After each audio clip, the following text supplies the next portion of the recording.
It's a mouthful. Hi, welcome to the SmithvilleHerald.com's Class 2 State Wrestling Preview. I'm Bill Canoose, joined by Smithville Herald sports editor Andy Meyer. It's looking like it's setting up to be a really exciting tournament, potentially historically so, for Smithville. They've got 10 qualifiers that they're sending down, the most in program history, and it's shaping up to be a really, really exciting weekend for them. I was going to say, Smithville finds itself in uncharted territory, really. Do you feel like the pressure of these expectations, how do they weigh on these kids coming into this tournament, do you feel like? That's the thing. I mean, they have set themselves up from the beginning of the year to get to this point. Like, this is what they expected to do. A lot of those guys had huge goals in mind in terms of conference, in terms of district. They've knocked all those goals out pretty much at every step along the way. And now the last step on the journey is getting that state hardware. And both individually and as a team, a lot of them are really well positioned to do just that. Great. Let's go to the brackets. And we start with Hunter Sparrow at 106. And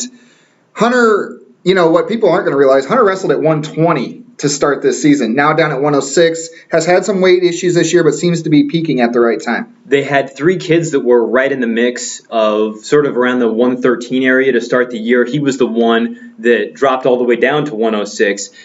There was some difficulty for him. I talked about that with him at the conference after he got second in districts, and he says all that is behind him now, and it sets up incredibly well for him. The top couple of kids are in the other side of the bracket as he is. He's actually pinned the other sort of, potential finalists in his half of the bracket, and if he, keeps up the pace that he's been at, he has a fantastic chance, sort of a dark horse candidate to end up in the finals. I'm not sure that anybody would have had that expectation maybe going into this year, but he's been extremely tough at 106. He's been really good and has a great chance to become the team's first finalist, I believe, since Craig Addison in 2006. Yeah, and I guess, he's got to be a favorite to be in the semis and then maybe have a rematch with Mercer, who he pinned at districts. Yeah, definitely. He'll have to get through Sean Jastel of Monette to get to that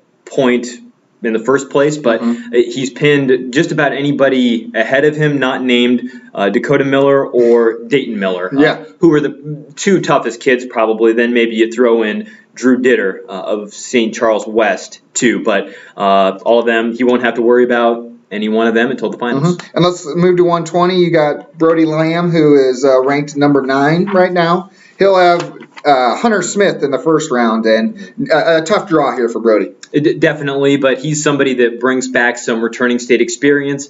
He's been there before. He's a very composed kid who might be, able to spring a couple upsets. He'll, have to do that on the backside probably, because even if he wins his first round match, Travis Jones, defending state champ, is sitting right there. But he's somebody that is more of a veteran presence for a sophomore kid, has got the experience to maybe find himself on the medal stand. What are his chances if he falls to that backside? He'll have to upset a couple kids in the top 10 as well to get to that point, but it's certainly not out of reach for him.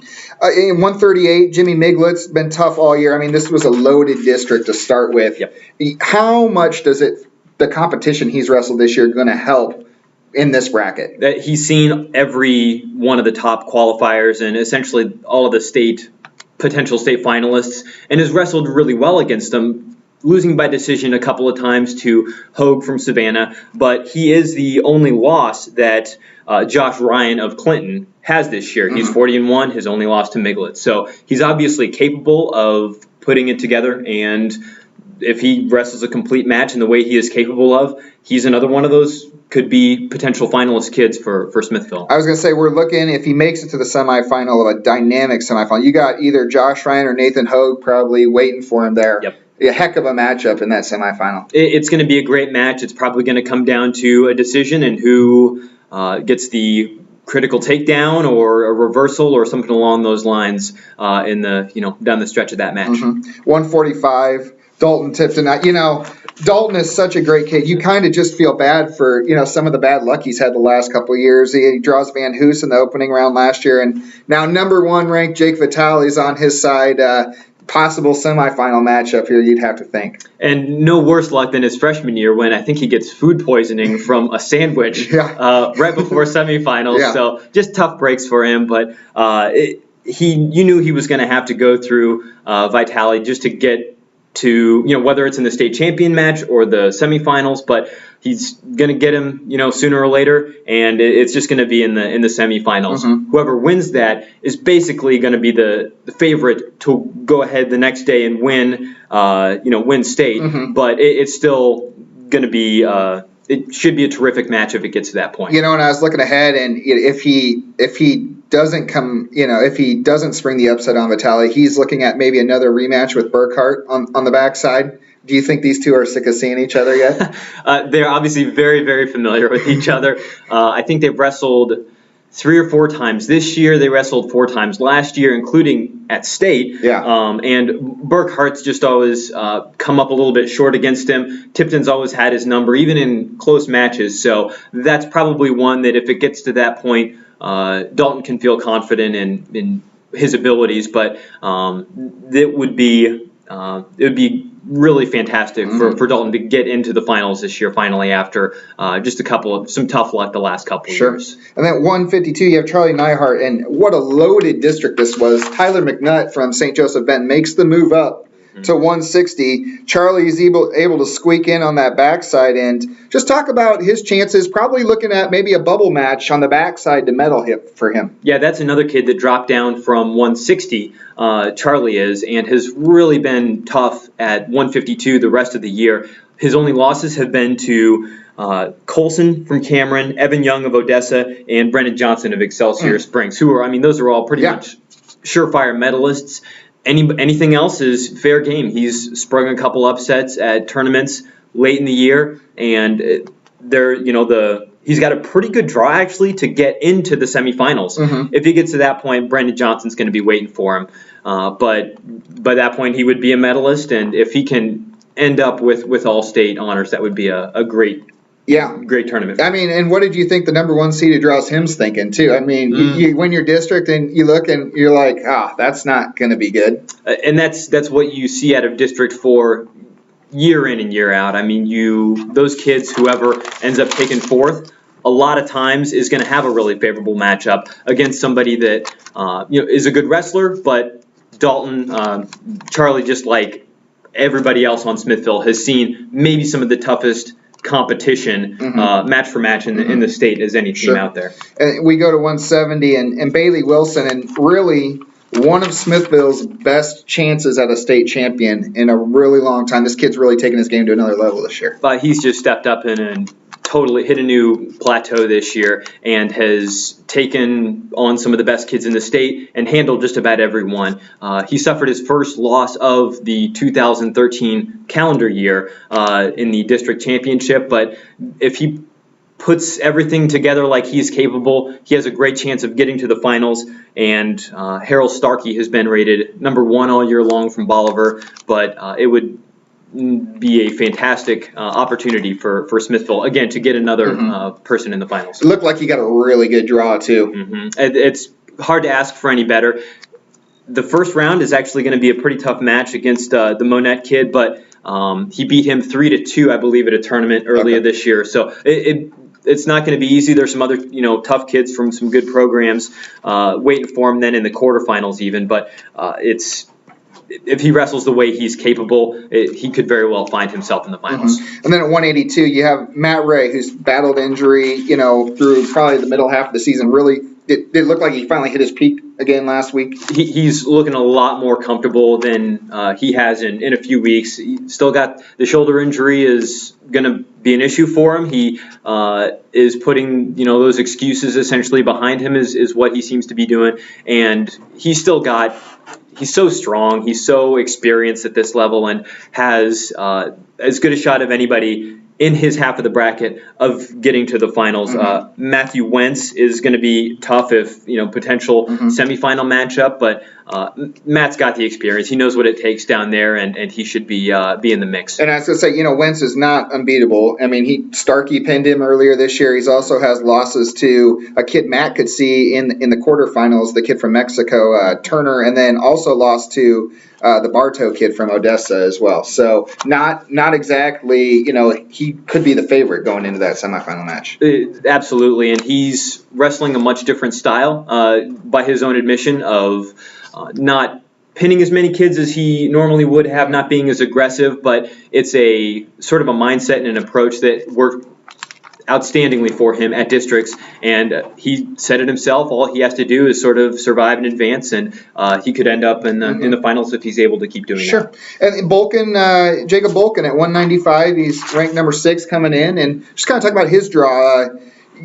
Kind of a tough bracket on his side. Absolutely. I mean, he's somebody that is not shied away from the big match. I mean, at the very first tournament of the year, he beat a kid from Kansas that placed up at Fargo, at the Fargo Duel. So he started out his career with a bang, and he's wrestled really well in those big matches, even against juniors and seniors. I mean, as a freshman, he's shown a lot of composure, a lot of maturity, and comes in with a ton of youth experience and a youth state championship that he earned last year. So he knows what it's like in those high-pressure environments, and that could serve him really well.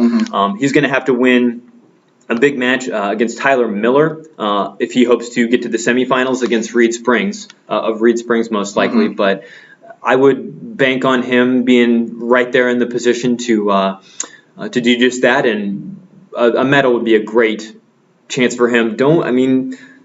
There's another potential finalist. He'll have to put it all together. But if you're being, it's not out of the question for him, certainly. And then 220, Clayton Robinette. Man, what a tough draw he got. Yeah, it was sort of the same thing last year where he had a tough draw, and those are just the cards that he's dealt. And he's been there before. Again, he's one of those kids that if he's able to put it all together sort of at the right time, then he can pick up a couple of wins for them. Maybe if he's able to get a couple, that's some really big team points that could be really important for Smithville in the team chase. And then finally at heavyweight, you have Chase Thomas, who kind of the upset kid, at districts last week. He'd beaten Spencer Riddle. Heavyweight is one of those divisions where you just don't know what's going to happen. I mean, anything could happen in this division. Yep, and he is wrestling so tough right now. He lost, I believe, his first 8 matches this year as a first-year wrestler. I mean, he took him a little while to get acclimated, but he's really come on strong at the end of the year.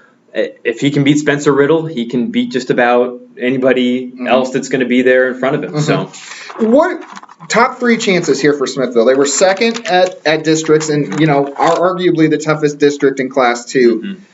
Is top 3 the expectation, or is it still the goal? When you're looking at a top 4 finish, which is what it's going to take to get a state trophy, they've never done that before in their program history. They haven't even finished in the top 10, going back the last decade. So it's something where it's been sort of baby steps to get to this point in terms of 7 state qualifiers last year, and really sort of a slow building process for them, but they have those top 3 expectations. Taylor Middleton says that he expects to be in the team hunt all the way up until the very end. If they've got 4 or 5 finalists, like they potentially could, they will put themselves in that position, and just based on the sheer number of medalists that they'll end up with. Oak Grove still has to be considered the favorite, I think, based on how strong their lower weights are. But after that, you've got St. Jen, Fulton, Kirksville is the defending state champ and is not going to give that up easily. As well as some tough teams from Cameron and a couple other. St. Charles West, we were talking about maybe being the unknown moving down from Class 3 last year with 11 state qualifiers. Yeah, and I was just, 11 state qualifiers, they rested that Class 3 schedule.